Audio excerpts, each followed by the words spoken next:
la concrétisation immédiate de ce projet de loi. Dans un tout autre ordre d'idées, le comité de protection et de rénovation de la montagne Saint-Job avait invité les habitants de ce quartier à descendre dans la rue cet après-midi pour exprimer leur inquiétude à propos des plans d'aménagement envisagés pour ce vieux coin tranquille de la commune d'Uccle. Saint-Job veut garder son charme tranquille et campagnard précisément, et ses amoureux ont exprimé leur slogan et leurs revendications avec le sourire, vous le voyez, et dans une chaleureuse ambiance folklorique. En signe de solidarité avec l'action du comité de protection, les commerçants du quartier ont fermé boutique pendant 1 heure cet après-midi.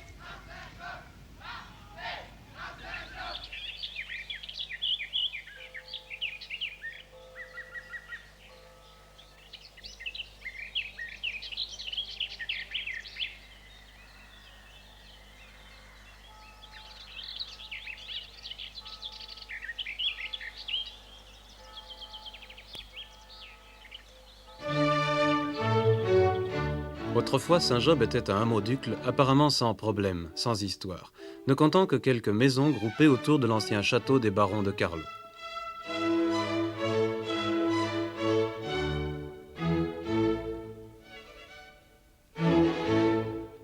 Aujourd'hui, Saint-Job est entouré de quartiers résidentiels comme ceux de Fontroy et de l'Observatoire, constitués essentiellement de grandes propriétés, de grosses maisons et de verdure.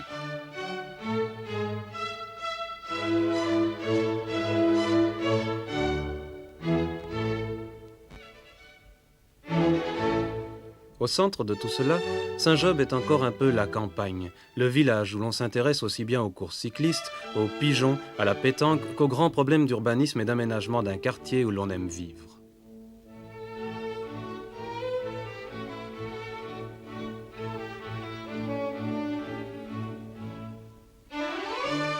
Les gens heureux n'ont pas d'histoire, dit-on, mais les habitants du vieux Saint-Job, en haut de la rue de la Montagne, s'ils ne sont pas malheureux, sont quand même entrés dans l'histoire. Dans notre histoire, qui commence au début de l'année 1973 à cause de grands projets qui ne leur plaisaient pas. C'est ici que tout a commencé. Monsieur Plateau, qui nous raconte le début de cette histoire, est un agent de police retraité, passé, comme il aime le dire, du côté de la contestation. Donc nous sommes ici au milieu du plateau à Vel. Derrière vous, vous avez le bâtiment des Trimaux, donc la cage à poules là-bas, qui a été construit par les Trimaux, mais il y avait un projet, donc on allait construire le même genre de bâtiment ici, en forme de croix. Quand les Trimaux a fait faillite, évidemment, tout ce bazar a été abandonné. Alors la commune en a profité pour acheter le terrain de 5 à 6 hectares qui se trouve ici derrière. De sorte que la commune, avec la partie qu'elle a là-bas, plus ceci, elle a un tout. Sauf quelques propriétaires, évidemment, qui ont des fourtes. Nous autres, on ne vend pas, on tient à notre bien. Ici, que va-t-il se passer? La commune va tracer des rues ici en forme de tête de pipe. Et autour, ils vont construire des maisons unifamiliales. Donc, que reste-t-il à faire à ces gens-là? Les gens âgés, et je dis âgés, qui ont de 70, 75 ans, ça c'est un billet pour l'hospice. Hein? Ça, il n'y a pas de doute. Les autres personnes, eh ben, elles vont devoir partir, essayer de se caser ailleurs, n'est-ce pas, au mieux de leurs intérêts. N'oublions pas ceci. Ces gens qui habitent ici, et que la commune chante toujours, oui, vous êtes tranquille pour 10 ans, et patati et patata, vous devez bien comprendre que ça ne va pas continuer, cette histoire. Hein? Alors, qu'est-ce qu'il y a? Eh bien, ici, c'est bien simple. Les gens qui habitent ici vivent sous la psychose de l'incertitude et de la peur. Personne ne fait plus rien à sa maison. Pourquoi? Parce que la commune, quand elle vient pour évaluer votre bien, elle donne 2 fois rien. Alors, que va-t-il arriver? Eh bien, on va détruire complètement tout ce noyau ici, qui reste encore du vieux Saint-Job, et on va tomber dans du moderne, qui sont peut-être très beau, mais qui détruire complètement l'ambiance du quartier. À la fin du siècle dernier, Saint-Job devint le refuge d'une population assez pauvre, désireuse de quitter le centre de Bruxelles, où elle était victime de nombreuses expropriations pour la construction du palais de justice, entre autres. S'installant à Saint-Job et dans d'autres quartiers des environs, ils construisirent des habitations à leur mesure, ce qui confère encore aujourd'hui un caractère exceptionnel au vieux Saint-Job, une dimension humaine décriée par certains, mais de plus en plus recherchée par les autres.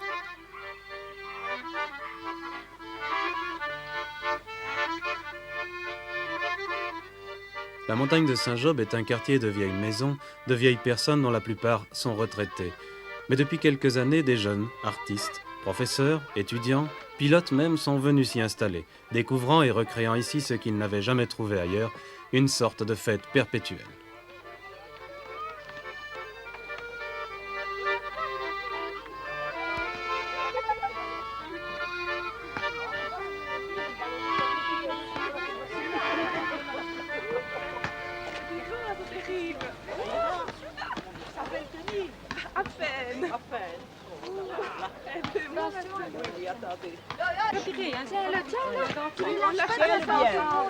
Voilà.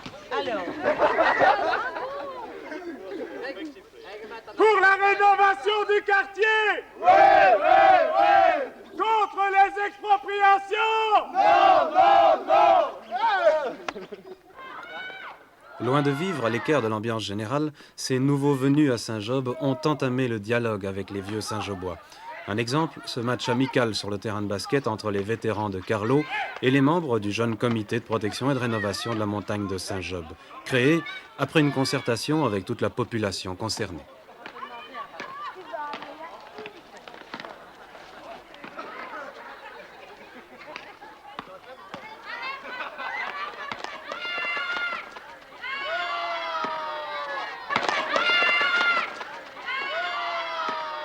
Concertation, dialogue, démocratie, sensibilisation de l'opinion publique, des mots peut-être, mais dont chacun constitue depuis le début le cheval de bataille des membres du comité. Après le match, un lâcher de ballon était organisé et le propriétaire de celui qui irait le plus loin avait droit à un survol de Saint-Job en avion. Le dernier qui payera aura le ballon avec lequel il va gagner le baptême de l'air à Saint-Job. On est toujours dans les prix ridicules. Hein. Le soleil continue à taper sur le ballon. 750 francs pour le ballon. 750 francs une fois pour le bébé. 2 fois pour le bébé. 770 francs. Encore une fois, je vous le demande, ce ballon doit aller le plus loin possible de cette commune où on veut absolument tout casser. Il faut l'emmener loin, il faut le payer très cher pour qu'il aille jusqu'au Japon. Il y a 1420 francs pour l'épicier, je crois que cette fois-ci il va l'emporter. Il y a 1420 francs pour monsieur Pipépip. Des ballons qui, au mois de juin 1973, allaient porter dans tout Bruxelles le message d'une petite communauté inquiète du sort que les autorités voulaient réserver à son cadre de vie, à sa façon de vivre. C'était un vrai scandale. L'année passée, il y a un délégué de la commune qui est allé voir et ce délégué a dit qu'ils devront partir et que la commune va acheter leur maison. Alors, il donne à ces gens 400 ou 500 000 francs, 600 000 francs. Qu'est-ce que ces gens savent faire avec ça? Ben, rien du tout. À peine acheter un terrain.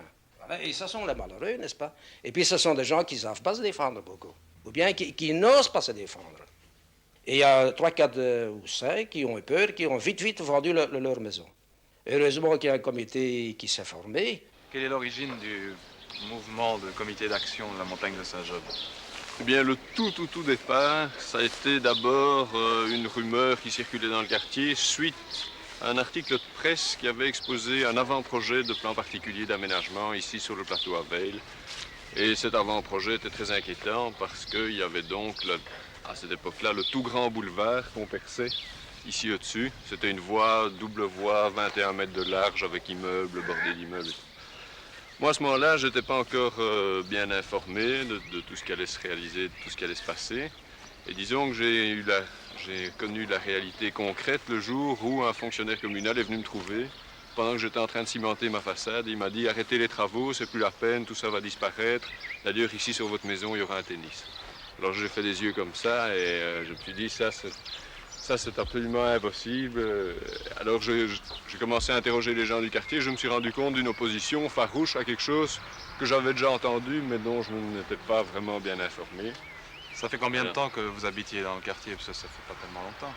Moi, j'habite depuis 1 an et demi à peu près ici. C'est-à-dire que avant d'y habiter réellement, je venais souvent dans le quartier parce que j'ai toujours trouvé très sympathique. Et puis, je suis venu concrètement l'habiter il y a 1 an et demi à peu près, où j'ai arrangé la maison. C'est ça, à une époque où on ne parlait pas encore du plan. C'est quelques mois après que le plan a été lancé. Ah oui, à cette époque-là, on ne parlait absolument de rien. Il été question d'aucun aménagement. Et peut-être déjà au niveau communal, on en parlait, mais enfin, disons qu'au niveau des habitants, personne n'avait été consulté. D'ailleurs, jusqu'à l'heure actuelle, il n'y a toujours personne qui a été consulté. Officiellement. Officiellement. Alors comment s'est formé le comité vraiment? Comment est-ce que ça s'est passé? Alors, bien, nous étions donc un groupe d'amis au départ, qui de tous les côtés de la montagne, soit au chemin à Veil, soit à la rue Jean Bénat, soit ici, montagne de Saint-Job, on écoutait les voisins. Tout le monde disait « Ouais, on va devoir partir, on va être exproprié, qu'est-ce que c'est? Ne nous laissons pas faire, ça ne peut pas durer. » Et alors on s'est dit « Bon, on va rallier la masse des opposants, mais que faire pour être efficace ?» Et c'est à ce moment-là qu'a germé l'idée de se rassembler au sein d'un comité de protection. Et ça a été le tout départ du comité de protection de la montagne Saint-Jean. À ce moment-là, vous ne saviez pas du tout ce que c'était qu'un comité de protection? Du tout. C'était une idée, simplement. C'était une idée de... C'était un principe de base de liberté et de démocratie à l'état pur. Alors on a voulu lancer ça. C'était pour faire comme les autres, dans les autres quartiers, ou c'était vraiment une nécessité de faire ce comité? C'était pas du tout par contestation, comme certains l'ont dit, par goût de la contestation, comme c'est très à la mode à l'heure actuelle. C'était vraiment par nécessité, parce que les gens ici, comme je vous l'ai déjà expliqué, il y a un triple problème. Il y a d'abord les amoureux du quartier, il y a un problème social très important que la commune n'avait absolument pas envisagé, c'est-à-dire on déplaçait des gens sans même penser à les reloger. Alors il y avait le problème donc des amis du quartier, le problème des plus jeunes qui s'intéressent à ce quartier et qui ont trouvé des maisons à loyer modéré. Et je crois que tout le monde n'a pas l'optique d'aller vivre dans un clapier comme celui qu'on voit en face. Et je crois que c'est ça qui nous a intéressés. On a voulu sauver ce quartier à tout prix, et sauver ce quartier, et en plus arriver à cette notion de concertation populaire qui a été complètement oubliée par les autorités communales. Mais ce fameux projet communal, quel était-il? Voici sur plan la situation existante à la montagne de Saint-Job. À droite, une zone fortement urbanisée que traversent entièrement 3 rues et en partie l'avenue Alphonse XIII. Depuis 1939, un plan d'aménagement prévoit la prolongation de l'avenue Alphonse XIII qui entraînerait la démolition de plusieurs maisons.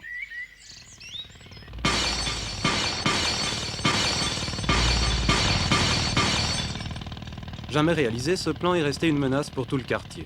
En juillet 1972, le conseil communal d'Uccle vote à l'unanimité un nouveau plan d'aménagement prévoyant l'urbanisation indispensable des 6 hectares du plateau à Veil. Une voirie le traversera, desservira 4 rues sans issue, dites en tête de pipe, entourées de blocs de 6 maisons de type unifamilial, d'un building de 120 logements, un lac et 2 zones de récréation. Un projet classique, séduisant, mais risquant d'établir une nouvelle voie de passage entre l'avenue Dolé et la chaussée de Waterloo, toute proche.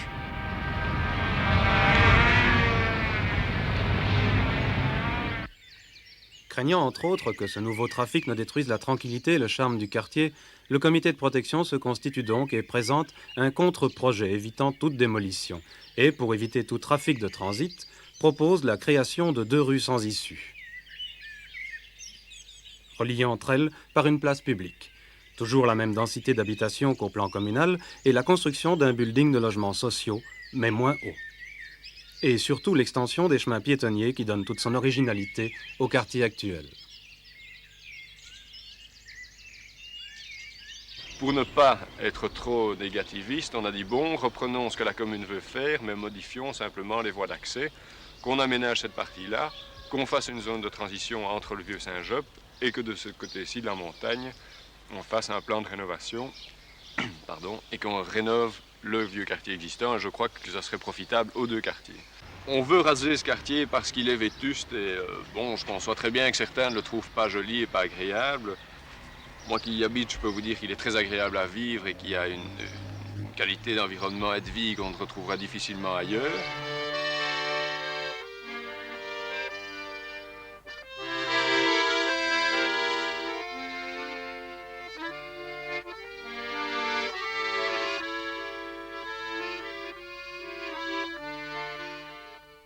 Ça fait à peu près 6 mois que je suis à Saint-Job.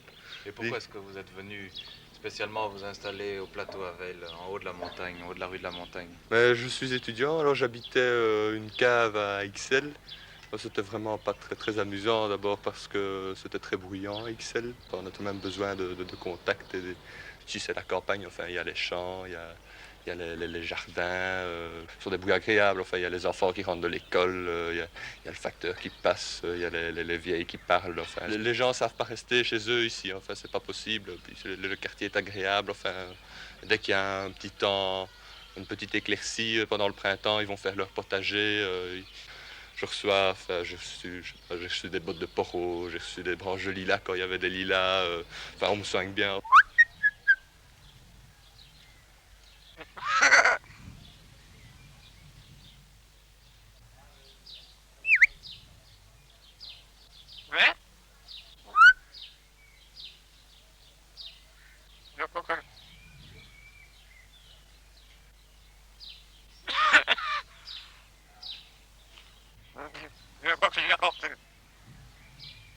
Ouais.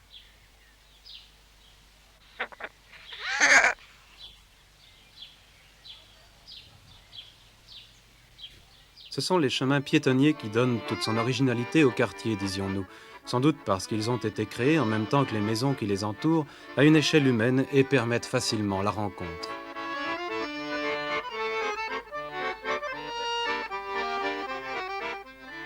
Mais ici, quand même, il y a quand même une chose que...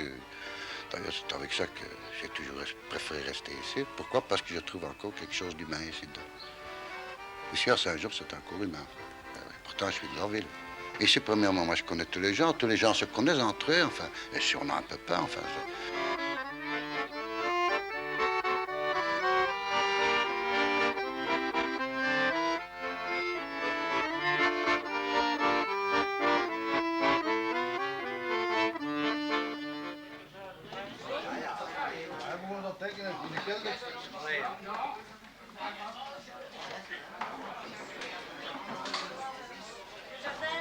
À Saint-Job, il y a beaucoup de colombophiles. Naturellement, là, il y a quelques années, toutes les maisons, il y avait presque un pigeonnier.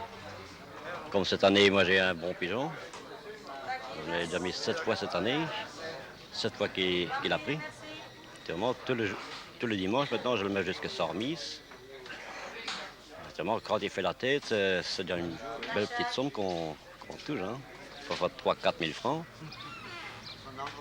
Je peux gagner plus, ça dépend des pigeons qui sont enlogés. Hein. Par exemple, comme aujourd'hui, je vais jouer noyon et ce soir Quivrin. Les Quivrins, ils font ici 64 km.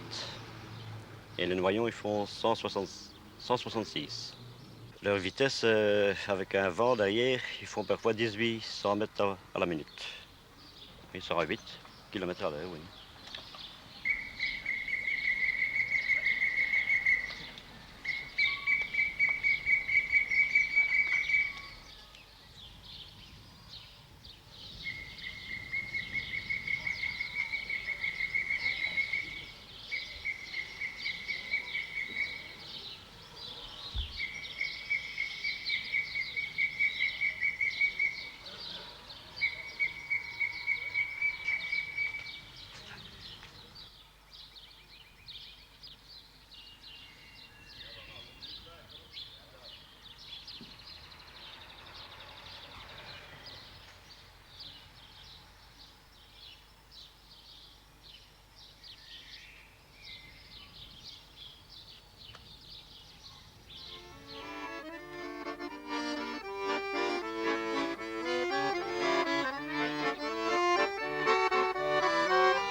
À peu près à la même époque que celle où paraissait le premier plan particulier d'aménagement du plateau à Veil, un Saint-Jobois, peintre amateur amoureux de son quartier, a peint de la fenêtre de son atelier des tableaux représentant Saint-Job presque avec la fidélité d'une photographie.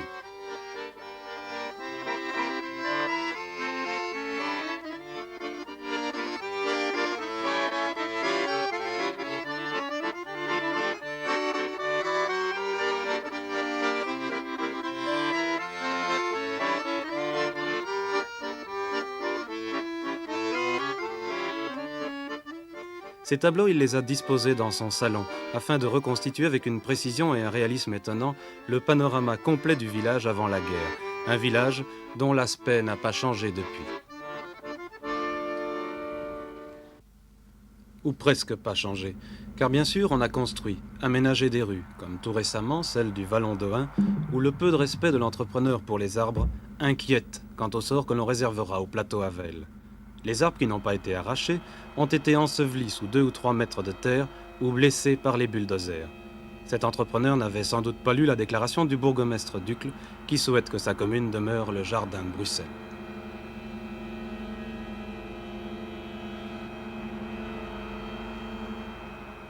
Autre inquiétude aussi, les gens qui construiront ici des maisons modernes supporteront-ils longtemps la présence derrière chez eux de potagers, de poulaillers et de ce que l'on traite facilement de taudis? Les nouveaux arrivants ne risquent-ils pas de créer eux aussi un comité de défense? Moi, je suis en bas, là, hein. Quand on descend les escaliers, vous avez été là. Là, j'habite. Eh bien, ce qui paraît que ça doit tout partir. Que ça doit tout partir. Mais qu'est-ce qu'ils vont faire avec les vieux gens, là? Avec tous ces gens? Dites les vieux gens, ils ont eu leur temps, et non qu'à partir. C'est pas permis. Ça n'est pas permis. L'hospice. Ils sont pas tous vieux, hein, Jean? À l'hospice, il y a 3 étages. Ils sont pas tous vieux, ces gens qui habitent là-dedans. Il y a 120 chambres. Et moi, je trouve ça très dommage. On a travaillé pour cette maison pendant toute la vie. C'est vrai. Maintenant que c'est à vous, et à ce qu'il paraît que ça doit partir, c'est pas gay.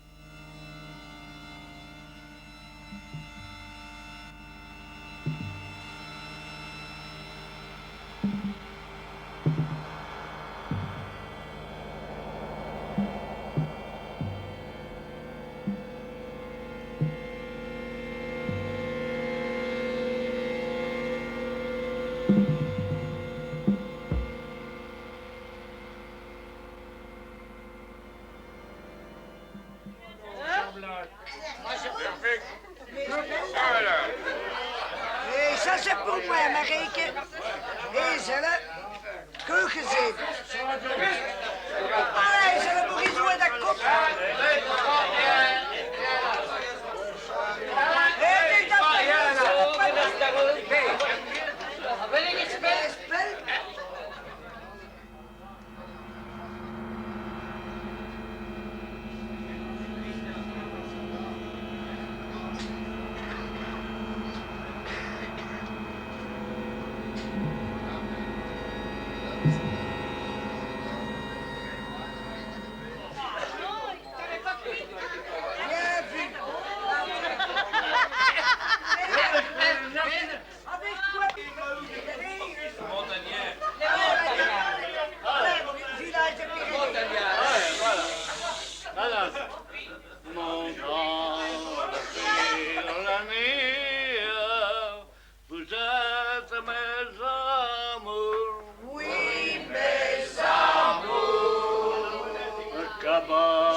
Rien n'est plus doux que mes amis.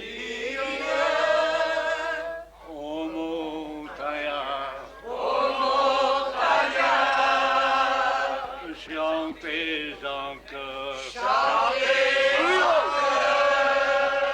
de mon pays, la joie et le bonheur. Solo piano.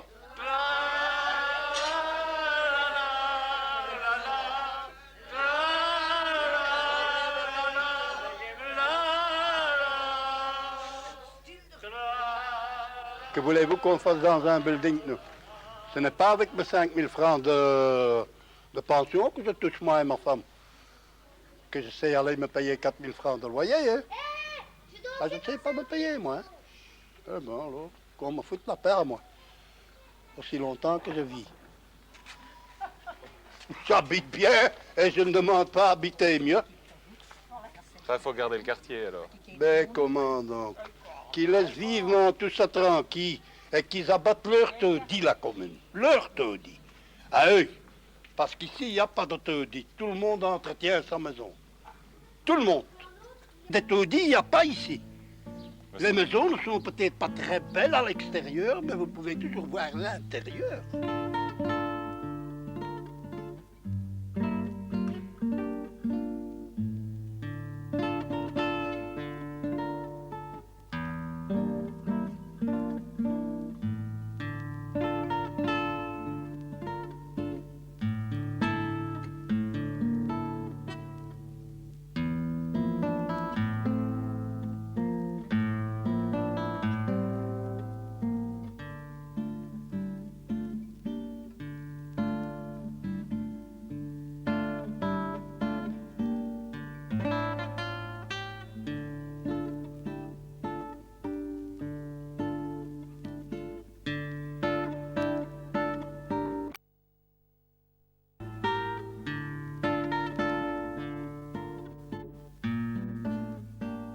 C'est le tout gros problème du quartier, c'est que depuis 1939 plane sur le quartier ici une menace d'expropriation. Il y a un plan d'aménagement qui est sorti en 1939, qui englobe absolument toute la montagne de Saint-Job.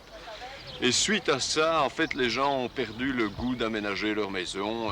Ils sont tout le temps menacés. Notamment, il y a une clause comme quoi ils peuvent faire des travaux, mais en cas d'expropriation, la commune ne couvrirait pas les frais des travaux qui auraient été faits. Et on comprend que personne ne veuille faire aucune transformation. Les gens ne veulent plus transformer, alors malgré tout, ils ont tenu bon, et je crois que dans la plupart des maisons, les gens ont tenu bon.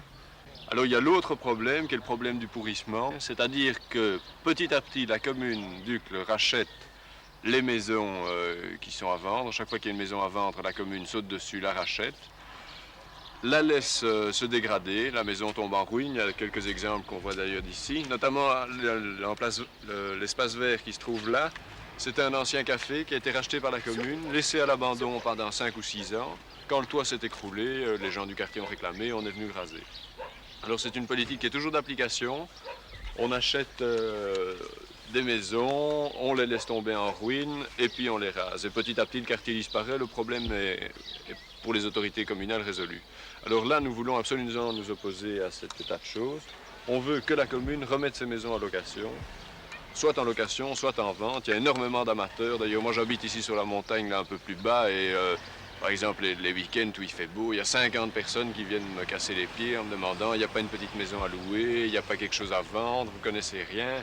Alors quand on vient me dire que c'est un quartier vétuste en ruine où les gens ne veulent plus habiter et qu'on n'arrête plus d'avoir des demandes, il y a pour une maison la plus haut qui est à l'abandon et qui appartient à la commune, il y a déjà eu plus d'une centaine de demandes de gens qui voulaient faire des expositions de peinture, un bistrot, un petit restaurant, les aménager pour eux. Il y a eu des tas de solutions possibles, chaque fois la commune a dit niet. Alors là, c'est quelque chose pour lequel nous nous battons. Pour le moment, quelques maisons ont été retapées. Ce sont les jeunes qui ont fait les aménagements eux-mêmes, un peu à la façon du citadin qui achète une fermette à la campagne comme seconde résidence. Mais ici, il s'agit bien d'une première résidence. On se prend d'ailleurs à rêver au nombre de maisons des grandes villes qui pourraient être sauvées de la pioche des démolisseurs si cette mode de la restauration des fermettes s'étendait à celle de la rénovation des maisons de ville. Ici, l'ancienne maison d'un sculpteur parti depuis peu.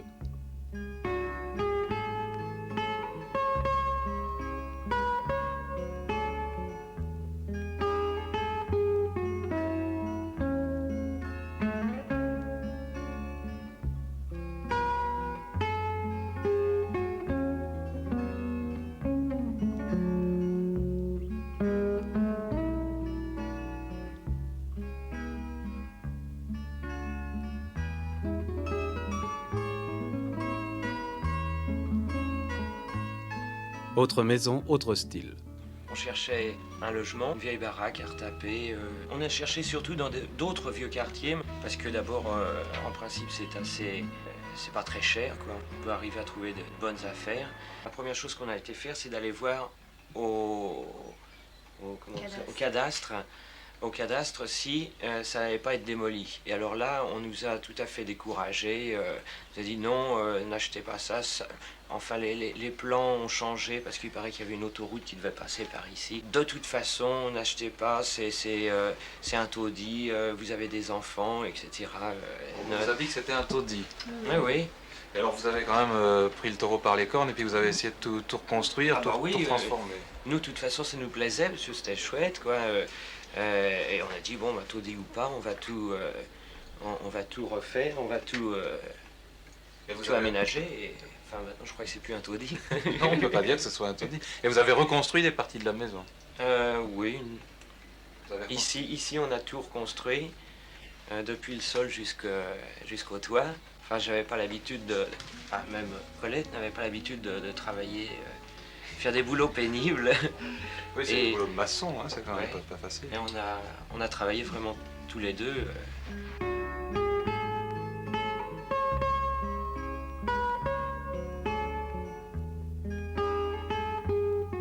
La maison était au départ divisée, comme toutes les vieilles maisons ici à Saint-Job, en plusieurs petites pièces. Et la première chose qu'on a voulu faire, c'était abattre des murs et en faire des pièces avec un plus grand espace. Alors les murs étaient en mauvais état. Alors la seconde partie du travail, ça a été de tout replafonner. Alors heureusement, on a eu beaucoup de main-d'œuvre parmi les amis. Ce qu'il y avait aussi comme gros problème, c'était l'électricité et l'eau, parce qu'on avait un seul point d'eau pour toute la maison. Et l'électricité était assez vétuste, qu'on l'a complètement remplacée aussi. Mais je crois que c'est quelque chose qui est dans la possibilité de tout le monde. À partir du moment où on le fait soi-même, ça ne revient pas tellement cher. Ce qu'il faut peut-être, c'est du temps.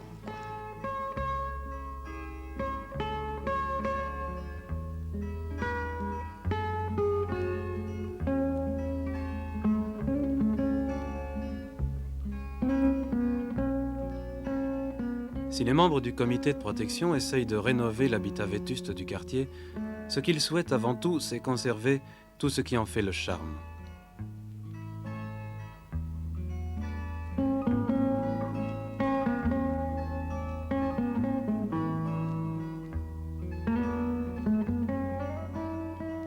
Mais ils pensent au passé, au folklore aussi. Une tradition qui fait la fierté des Saint-Jobois, c'est celle des musiciens groupés au sein d'une harmonie. Le Xavierus Kring, par exemple, joue vraiment pour le plaisir peu commun pour une harmonie d'interpréter du jazz.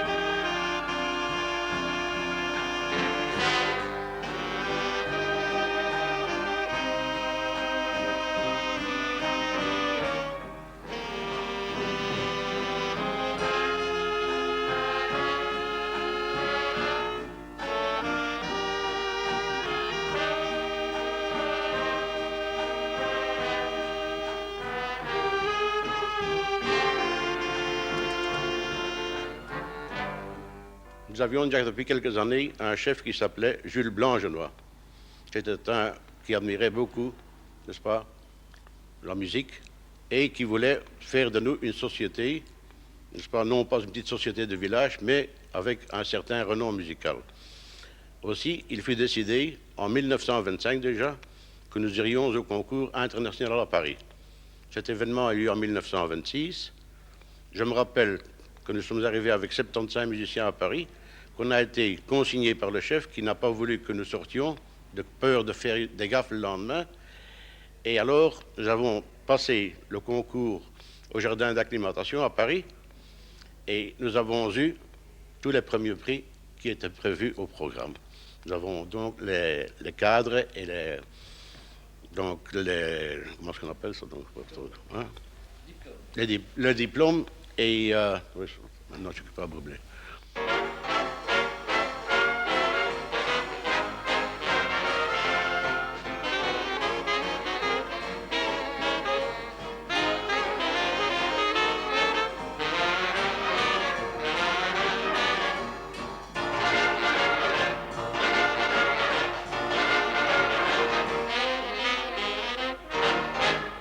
Je dois dire, n'est-ce pas, la vérité, que c'est à Saint-Job seulement qu'on rencontre encore des groupements, des harmonies, n'est-ce pas, comme pas ailleurs.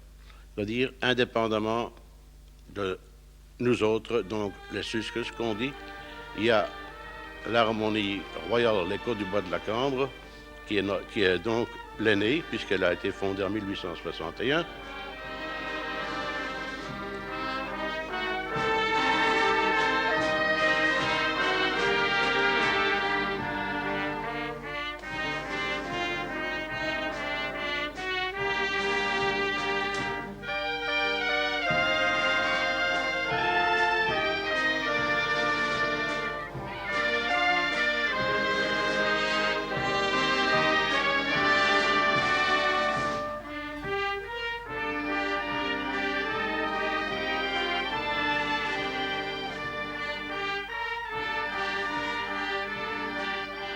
L'écho du bois de la Cambre donne régulièrement des concerts au parc du Wolfendal, vaste parc d'une vingtaine d'hectares qui était autrefois rattaché à la forêt de Soigne.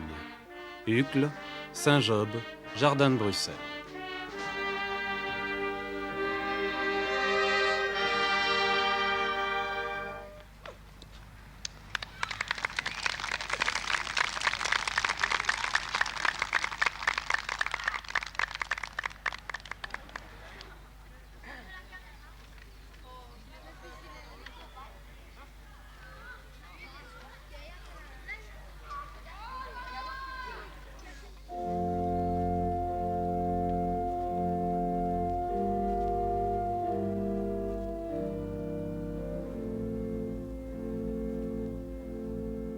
Saint-Job dont on ne peut parler sans évoquer la mémoire du saint qui donna son nom au hameau, grand lieu de pèlerinage, car Saint-Job était renommé pour la guérison des maladies de peau.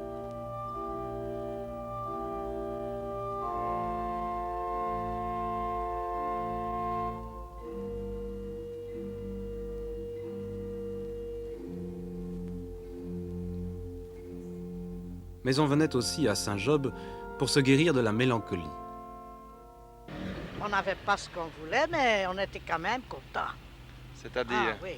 Qu'est-ce qu'il y avait de gai à Saint-Job? Oh, l'ambiance, beaucoup de café, beaucoup de musique à la rue, beaucoup dansé à la rue. Moi aussi, j'ai dansé derrière le Prinker, moi. Dans les rues, on dansait? Oui, j'ai pris de Prinker avec eux et on m'a photographié avec eux. C'était un bon temps, un beau vieux temps. C'était en quelle année à peu près? En 1910. Quand est-ce qu'on a enlevé les cafés, qu'on n'a plus dansé dans les rues? Oh, après la guerre. Après quelle guerre? La première guerre. La première guerre, ouais. C'était déjà fini à ce moment-là? Ah oui, la première guerre, c'était gai. Moi, j'ai bien m'amusé. On avait bien fait, vous savez, mais ça comptait pas. Ah non. Et qu'est-ce qu'on faisait pendant la guerre? Aussi danser à la rue et chanter. Oui? Ben oui, tous les jeunes gens, comme ça ensemble. On était trop jeunes pour avoir un fiancé. Hein. Alors on s'amusait comme ça, filles et jeunes garçons, tout en ensemble. Hein.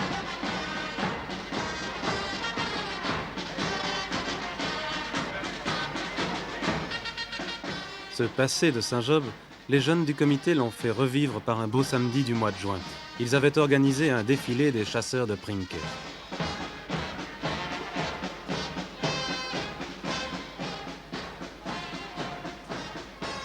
Pour les plus âgés, c'était un retour en arrière, 50, 60 ans plus tôt. Toute leur jeunesse défilait.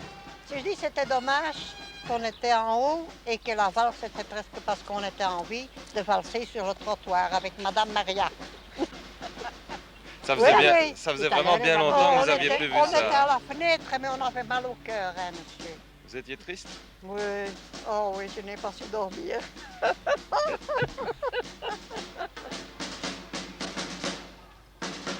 Tradition essentiellement saint-joboise, les chasseurs de Prinker venaient de tous les coins de Bruxelles avec leurs beaux costumes et leurs fusils en bois. Mais ils n'avaient de chasseurs que le nom, qui était d'ailleurs un sobriquet, car la chasse était déjà faite par les Saint-Jobois eux-mêmes qui revendaient, fort cher, les Prinker qu'ils avaient été chercher dans la forêt de Soigne.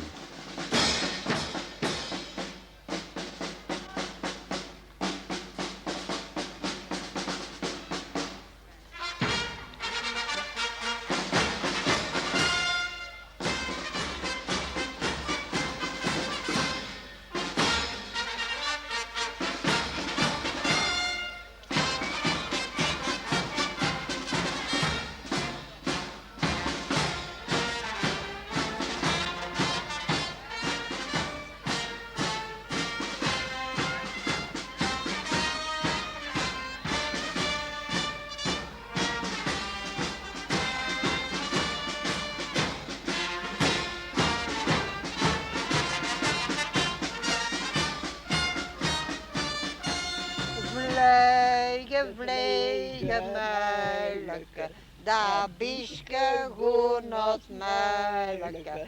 In de Hansenstroot, in de Muilenstroot. Vliegen, vliegen, maar... Ja, ik weet het wel. Et on les mettait dans une boîte. Comme un gros bourdon. Oui, et on les mettait dans une boîte et on allait cueillir une feuille pour les nourrir. Alors on piquait Et on avec une piquait. aiguille dans la queue, avec un fil à l'aiguille, et puis on le laissait voler. Et alors on disait, vliegen, vliegen, melke. En daar gooide ik altijd zo dat melke. Alors le soir, celui qui en avait attrapé le plus les vendait aux Bruxellois. Alors quand les Bruxellois arrivaient à Bruxelles, la fête n'était pas finie, parce qu'alors il y avait le concours pour celui qui en avait eu le plus. Ils disaient qu'ils les avaient attrapés, mais ils les avaient achetés. Et pourquoi il disait qu'il les avait attrapés? Ah, pour avoir le nom, qu'ils étaient malins, qu'ils étaient rapides, parce qu'il fallait être rapide pour les attraper. Hein. Ils n'attendaient pas que le temps que vous veniez, quand vous étiez tout près, pssst, ils étaient partis. Moi, on m'a dit que les Bruxellois venaient ici chercher les prinkers, qui Oui. les achetaient, Oui. et puis ils venaient pour boire. Ils disaient qu'ils venaient chercher les prinkers, mais ils venaient boire en fait. C'est vrai? Oui, beaucoup, monsieur. On buvait beaucoup ici. C'était la maison à côté de l'autre, c'était du petit café, tout de petits cafés. On sortait ici, on rentrait à côté.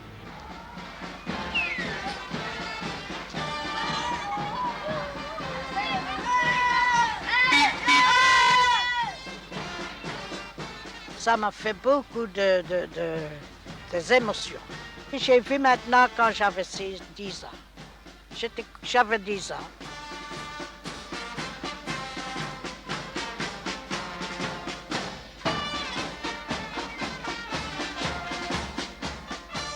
Ça m'a fait plaisir de revoir. D'abord, ça me rappelait mon jeune temps tout de même. Hein? Il n'y a rien à faire. Et surtout aimer qu'il n'y en a que.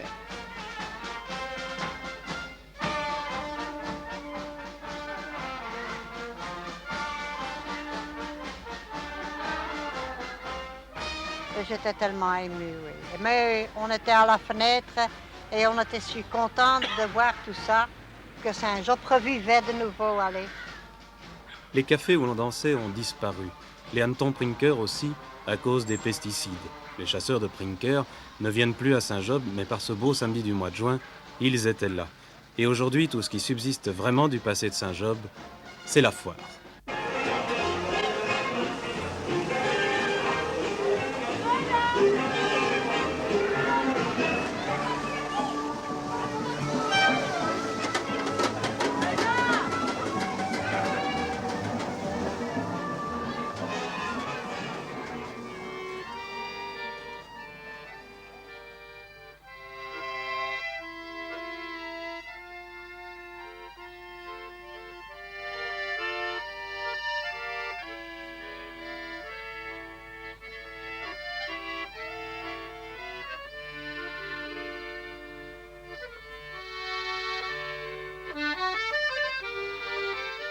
Mais la fête pour le comité, c'est aussi se défendre, s'organiser, en regroupant la population et en dialoguant avec elle pour se faire entendre des autorités. Chers amis, si nous voulons sauver notre quartier, il est important d'entamer dès à présent un plan de rénovation. Le comité propose une réunion regroupant d'abord les habitants de chaque rue pour définir son aménagement propre. Nous avons décidé de commencer par la montagne de Saint-Job, car une maison a déjà été repeinte dans cette rue en symbole de la rénovation du quartier. Toutes les suggestions seront les bienvenues. Circulation, auto, piétons, entre parenthèses trottoir, vélo. Plantation, nouvelle construction, entre parenthèses, limite du nombre d'étages. Rénovation de certaines maisons, peinture, éclairage public, égouts, zone de jeu pour enfants. Lorsque les habitants auront été consultés, rue par rue, nous ferons une réunion générale pour établir le plan d'ensemble de Saint-Job que nous irons proposer au pouvoir communal.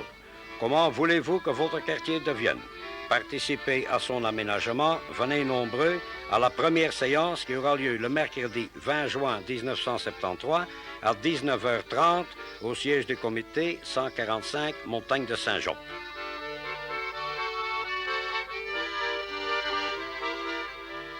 J'entends toujours dire propriétaire de cette maison, oh tout ceci, ça va être exproprié. Moi, j'habite. Pour eux. Il y a plus de 10 ans de ça. Ça, c'est sûr. C'est ça qu'ils cherchent. Ah, Alors, c'est il certain, faut ça. que dans l'optique de cette rénovation, cesse la menace d'expropriation sur toutes ces maisons, parce que c'est ça qui a créé le pourrissement du quartier. Bon, d'autres interventions concernant la rénovation? Moi, je me demande s'il n'y a pas moyen de faire un petit square ici au basket, quoi. Au lieu de laisser bêtement ce bac de sable entouré d'une clôture avec un banc, je sais pas, faire quelque chose de plus gai avec des arbres et 2-3 bancs où les mamans peuvent venir avec leurs gosses. Mais madame, il y a un grand espace là, de l'ancien dancing là, hein, du café qu'on a abattu. Pourquoi est-ce qu'on n'emménage pas celui-là? Là, il y a moyen de mettre et les enfants, et la mère, et tout ce que vous voulez, et les commères en même temps, du quartier là, hein, et même les cacher avec des sapins, comme ça il n'y a personne qui les voit. L'endroit est tout indiqué, hein. Les réunions comme celle-ci, il y en a eu beaucoup en haut de la montagne de Saint-Job.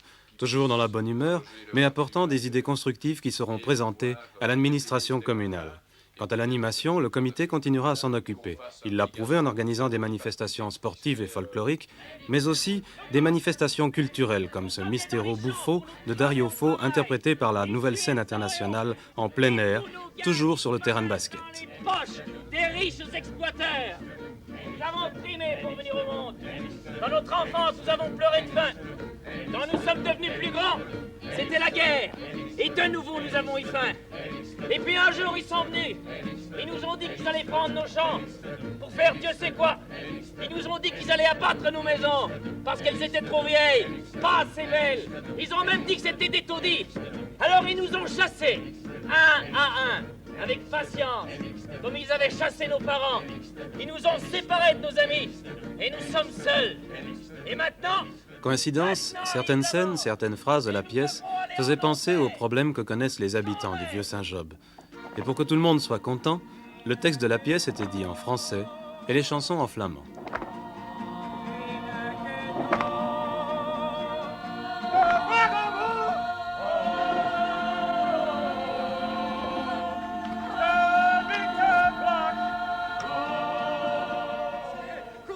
Courez, tous les paysans, les ouvriers, les bourgeois, les malpariés, les petits enfants, et tous, venez, car je suis là, le fou, le jongleur, et je m'en puis vous faire rire d'un bon rire, à vous faire éclater le ventre. Ah, la folle bossue, je vais te faire éclater la bosse d'étouffement. Et vous, vous avez les mamelles flasques, venez les regonfler de joie, vous rirez jusqu'à ce qu'elles éclatent, paf. Je n'avais pas fini de prier que le Seigneur, l'autre, hein, celui-là du domaine, est arrivé à cheval. Il s'est arrêté, il a dit: qu'est-ce que c'est que ça? C'est pas la montagne noire, ça. C'est pas le pays du diable qui a fait ça. Et moi je dis: c'est moi, Seigneur illustrissime. C'est moi qui suis allé prendre la terre. Prendre la terre? En quel endroit? La Seigneur, dans le fleuve où je l'ai trouvée. Alors c'est à moi que tu l'as prise? Non, Seigneur. Le fleuve l'aurait porté à la mer. L'aurait parce que je le voulais. Mais je pouvais aussi le retenir. Tu l'as fait à ma place. Avais-tu ma permission? Non, Seigneur. L'avais-tu demandé? Non, Seigneur. Alors tu me l'as volée? Mais non, Seigneur. Si. Mais non. Si. Parce qu'elle était à moi. Elle est à moi et restera toujours à moi. Comme tout ici est à moi. Même l'air que tu respires est à moi. Et puisque tu me l'as volé, tu me la rendras. Mais non, Seigneur, c'est moi qui l'ai fait de mes propres mains. Vous ne pouvez pas me le reprendre ainsi. Ah non. Chante toujours, va, et on verra bien. Et surtout, ne respire pas trop, hein. Et il est parti. J'ai couru à la grande place où étaient rassemblés tous les gens et je leur ai dit: approchez. Venez. Approchez.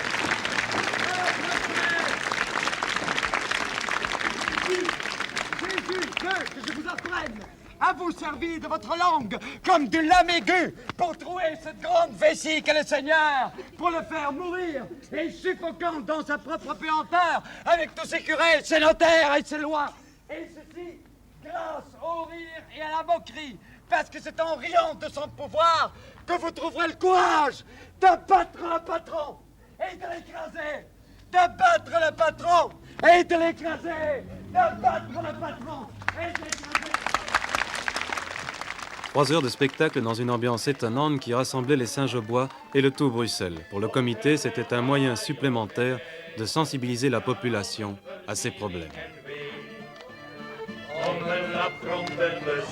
zou flamingo zien. Kan hem bloffen, handen staan. En dan liep de buffel weer een stilletjes aan een dag op na. In de lucht, dan moet de brave lekker skin. Die koppen zorgen, nee, die zat gelijk een stier. Als gesneden Frédéric. Puis, un jour, tout le monde dans le quartier fut étonné. Guy Cudel, ministre chargé de l'aménagement du territoire bruxellois, se promenait dans les ruelles en compagnie de M. Kums, ingénieur en chef des travaux de la commune d'Uccle.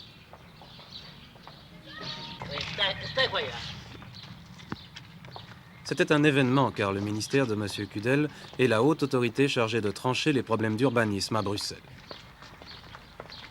Alors tout le problème, c'est évidemment de maintenir des quartiers comme ça, même après le grand aménagement et la modernisation du reste. Il est tout de même extraordinaire qu'à, je sais pas moi, à 200 mètres de la place Saint-Job et à 350 mètres de la chaussée de Waterloo, il y ait ce quartier qui est de calme, de repos et de douceur extraordinaire. Il faut évidemment, à mon avis, concevoir ici un projet d'urbanisation qui permette une plus grande facilité d'accès, tout en essayant de préserver le caractère. Oui, parce que ça, c'est un problème important, le problème de la desserte. Ah oui, la desserte, pour le moment, Et vous voyez, vous allez voir d'ici l'endroit d'aboutissement de l'avenue Alphonse XIII.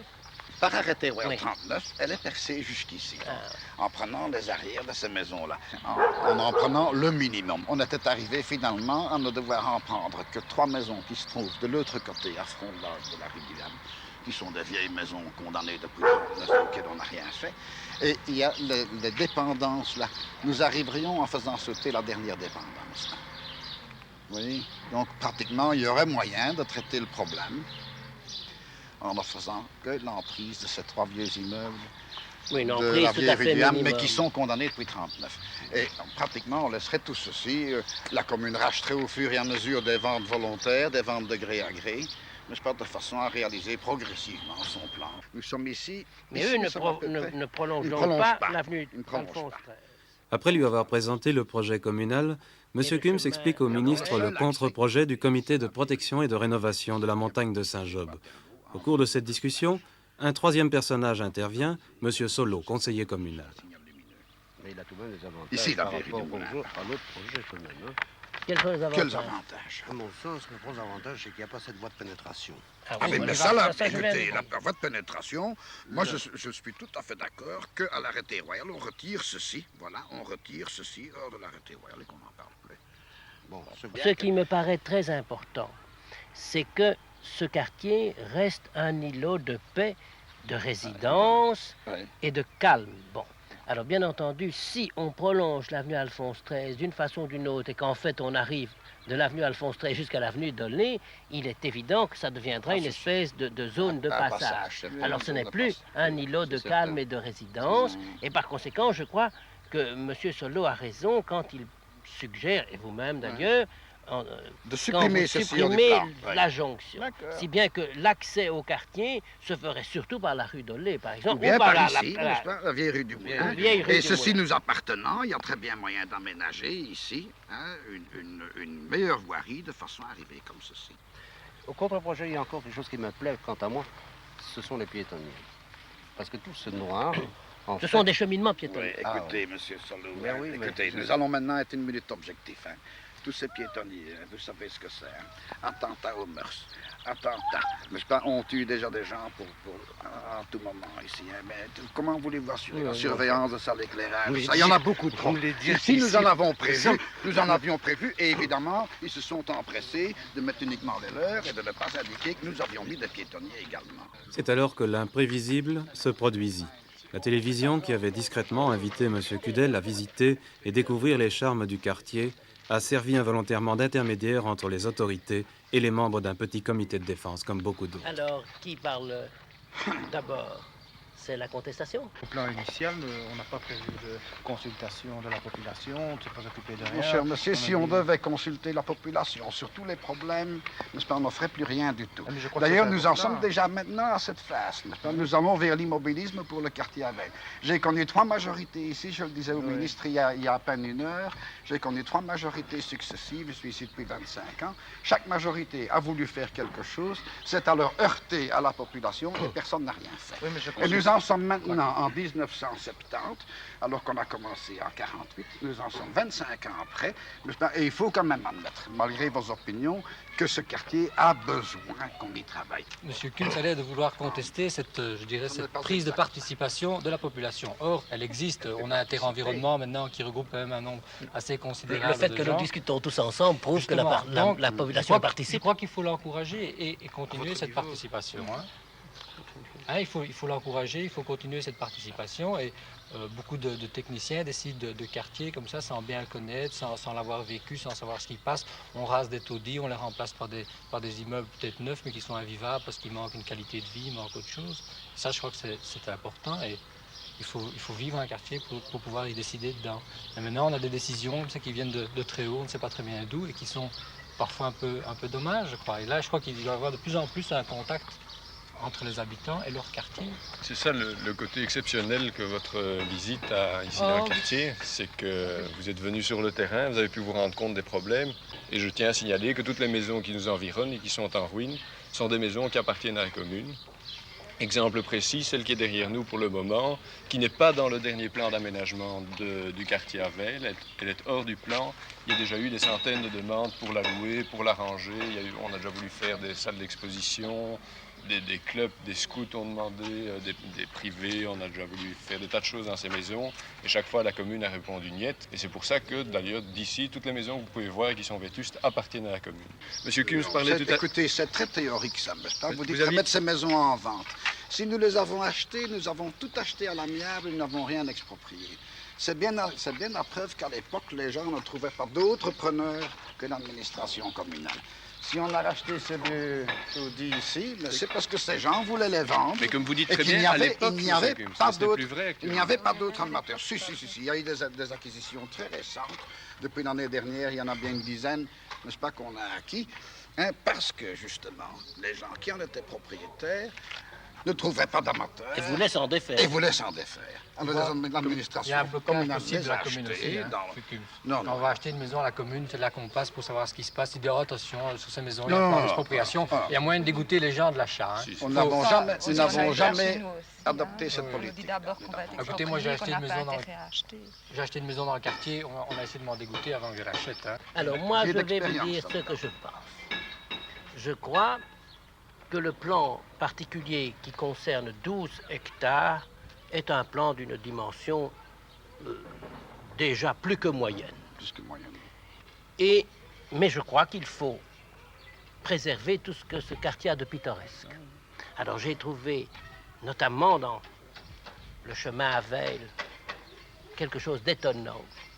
C'est qu'à quelques centaines de mètres de la place Saint-Job, à quelques centaines de mètres aussi de la chaussée de Waterloo, tout compte fait, et des artères de grande circulation, il existe cet îlot de verdure, de fraîcheur, de douceur et de quiétude extraordinaire. Alors je crois que tout ça doit être défendu et doit être préservé. Alors je crois que il y a dans votre contre-proposition quelque chose que le directeur des travaux, d'ailleurs comme moi-même, approuvons, c'est l'idée qui est une idée de 1939 d'ailleurs, n'est-ce pas, de ne pas prolonger l'avenue Alphonse XIII.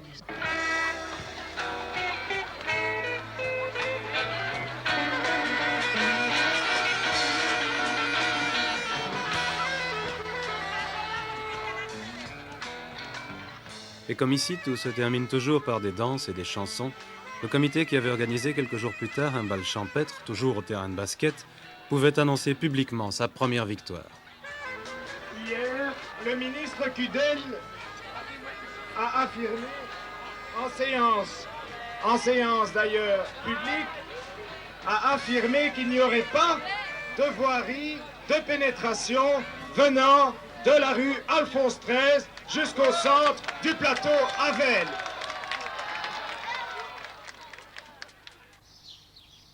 On attendait 500 personnes. 3000 sont venus danser jusqu'au petit matin. Tout récemment, à la suite d'une rencontre avec M. Van Hoffelen, bourgmestre de la commune d'Uccle, nous avons eu la confirmation que la percée de l'avenue Alphonse XIII vers le plateau à Veil ne se ferait pas, qu'un nouveau plan d'aménagement du quartier est à l'étude et qu'il n'y aura plus d'expropriation, sauf celle souhaitée par les propriétaires. Les sentiers piétonniers et une nouvelle liaison vers la place de Saint-Job seront créés et la rénovation du quartier se fera selon les propositions positives que doit déposer le comité. D'autre part, une première maison appartenant à la commune vient d'être louée comme le souhaitait le comité. Et d'autres le seront bientôt.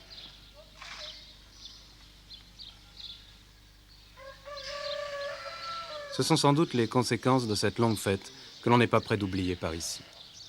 Mais ça on n'a jamais vu, hein, monsieur? Jamais, jamais. Enfin, ça a été magnifique. Hein. On n'aurait pas su avoir mieux, hein? J'espère que maintenant, ils vont faire quelque chose, soit à la commune, soit de partout. Hein? Pourquoi alors, tout le mal que vous donnez, si c'est inutile, alors ça ne vaut même pas la peine de vous déranger plus. C'est vrai, hein, monsieur? S'il n'y avait pas vous autres, il n'y a personne qui se serait donné tant de mal. D'abord, écoutez, ils ont été critiqués qu'ils se donnaient trop de mal, hein? Enfin, vous n'aurez pas su faire mieux, quoi. Allez, je vous laisse, hein? Allez, bonne journée, hein?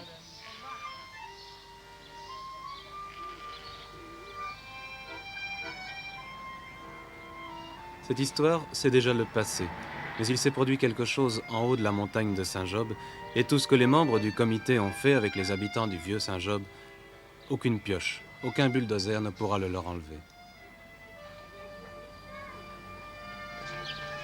Il existe ici vraiment une vie exceptionnelle. Il n'y a aucun problème de vie ici. Peut-être que les gens n'ont pas toujours le grand confort, mais pourquoi nécessairement rechercher ce confort? Il peut y avoir plusieurs optiques dans la vie. Je crois que la plus belle chose à défendre avant tout, c'est la liberté.